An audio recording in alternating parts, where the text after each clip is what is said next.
안녕하십니까? 대한민국 자유 우파를 응원하는 빵빵 시사입니다. 여러분이 생각하시는 문재인 정부의 최종 목적은 무엇인가요? 대한민국 공산화 아니면 빈익빈 부익부의 가속화, 대통령 취임사에서 나온 한 번도 경험하지 못한 나라, 지금 우리는 뼈저리게 경험하고 있습니다. 스스로를 국민들이 임명해준 촛불 정권이라는 점을 계속해서 강조하지만 지금의 대한민국 전 정권, 전전 정권과 비교하여 얼마나 나아졌다고 생각하십니까? 적폐청산, 대북 정책, 대한민국 경제, 일자리 정책, 부동산 정책, 이렇다 할 성과는 이야기할 수 없을 것입니다.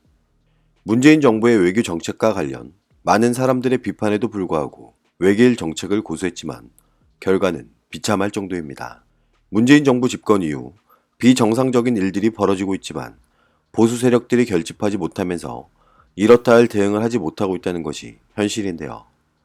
언제까지 당하고 있을 수만은 없습니다.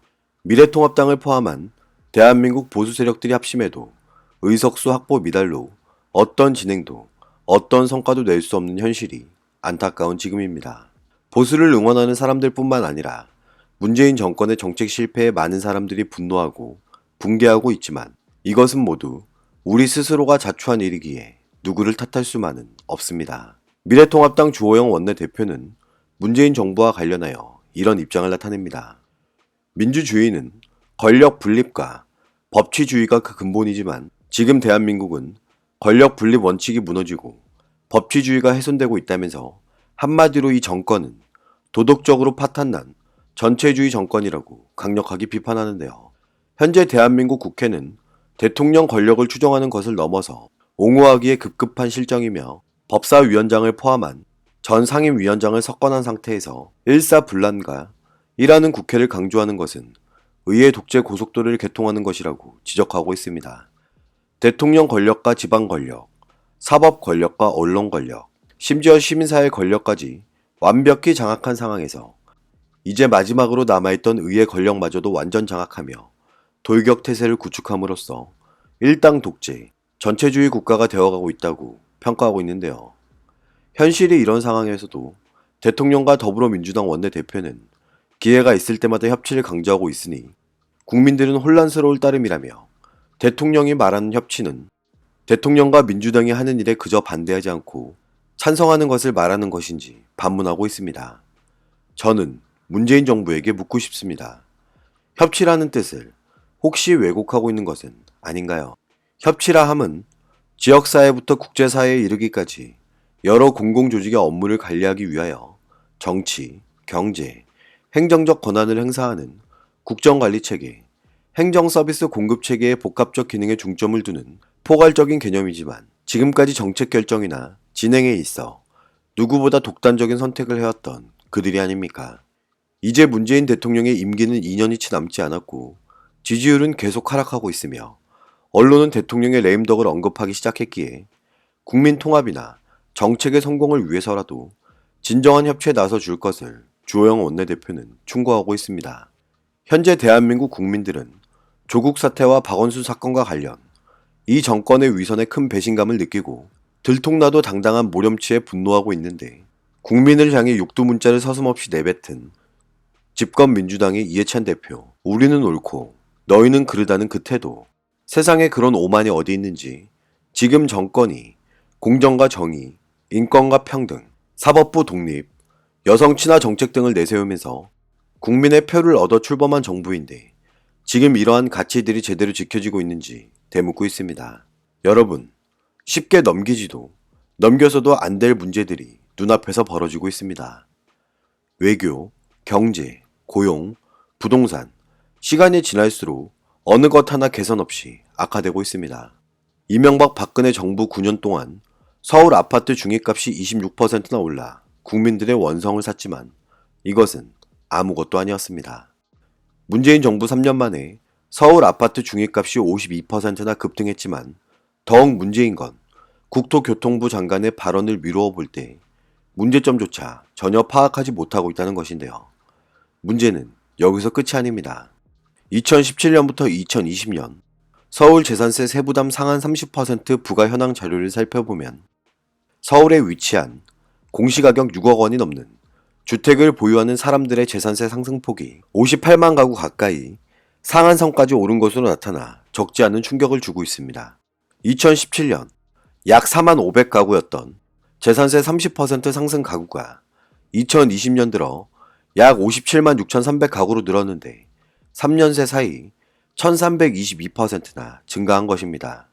지방세법은 재산세의 급격한 증가를 막기 위해 주택 공시가격이 60%를 가세 표준으로 적용한 공정시장 가격 비율을 적용하고 공시가격 3억 원 이하는 전년 대비 5%, 3억 원 초과 6억 원 이하는 10%, 6억 원 초과는 30%까지만 세금이 늘도록 하고 있는데 공시가격 6억 원 초과로 재산세 부담이 30%까지 늘어난 가구의 재산세 합계가 2017년 313억 2천여만 원에서 8,429억 1천만 원으로 26.9배나 치솟은 것입니다. 부동산 정책 실패가 불러온 집값 상승이 세수 정책까지 영향을 끼치면서 국민들의 원성이 높아지고 있지만 여전히 문재인 정부는 이렇다 할 해결책을 제시하지 못하고 있습니다. 경제정의 실천시민연합은 서울 아파트 시세 분석 결과와 관련 이런 입장을 드러냅니다. 지난 28년간 서울 아파트 가격 추이를 따져보면 노무현 정권에서 평균 94%로 가장 높았고 상승액은 문재인 정부가 4억 5천만 원으로 가장 많이 상승했다고 밝히고 있습니다. 지난 28년간 서울 아파트 34개 단지의 가격 변화를 조사한 결과 보수 정권보다 진보 정권에서 더 많이 올랐다는 데이터를 제시하고 있는 것입니다.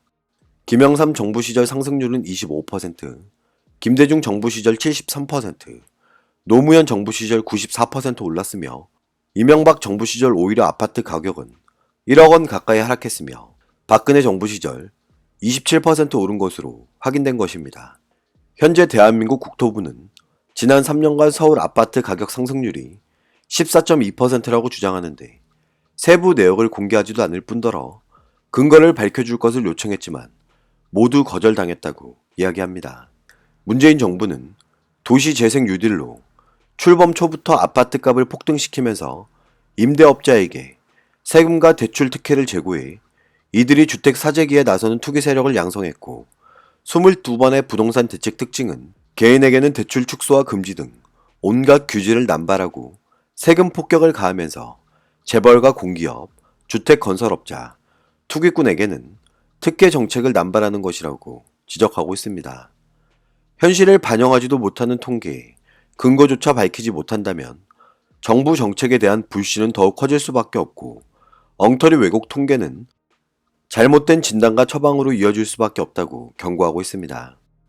문재인 정부가 새로운 부동산 대책을 내놓을 때마다 서울에 있는 상당수 대단지들의 아파트의 전세 매물이 절반 수준으로 급감했다는 사실을 혹시 알고 있습니까? 전세는 집을 마련하기 위한 목돈을 모을 수 있는 주거 사다리 역할을 해왔지만 문재인 정부 집권 이후 보유세를 포함한 부동산 세금을 올리면서 현재 정부 여당이 추진 중인 임대차 3법과 관련 부동산 전문가들은 중장기적으로 전세 매물을 감소시킬 것이라고 평가하고 있습니다.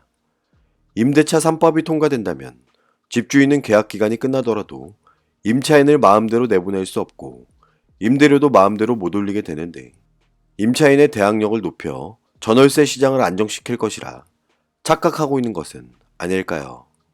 지금 이 상황이 우리가 살고 있는 대한민국의 현실입니다. 국제금융협회가 공개한 최신 통계 자료만 살펴봐도 대한민국의 위험성을 인지할 수 있습니다. 한국의 가계부채는 전체 경제 규모를 고려할 때 세계 약 40개 주요국 가운데 가장 많은 것으로 나타났으며 가계와 기업의 빚이 불어나는 속도 역시 세계 최상위권으로 밝혀진 것인데요. 2020년 1분기 기준으로 GDP 대비 가계부채 비율을 조사한 결과 가계부채 비율 상승폭도 홍콩, 중국 다음으로 세 번째로 큰 것으로 밝혀졌습니다. 정부에 대한 무조건적인 믿음은 오히려 독이 될 수 있다는 것을 이제는 받아들여야 합니다. 계속해서 괜찮다고 주장하는 문재인 정부, 이런 정부를 비판하는 전문가와 시민단체, 누구의 목소리를 응원해야 할지 선택은 여러분의 몫입니다. 감사합니다.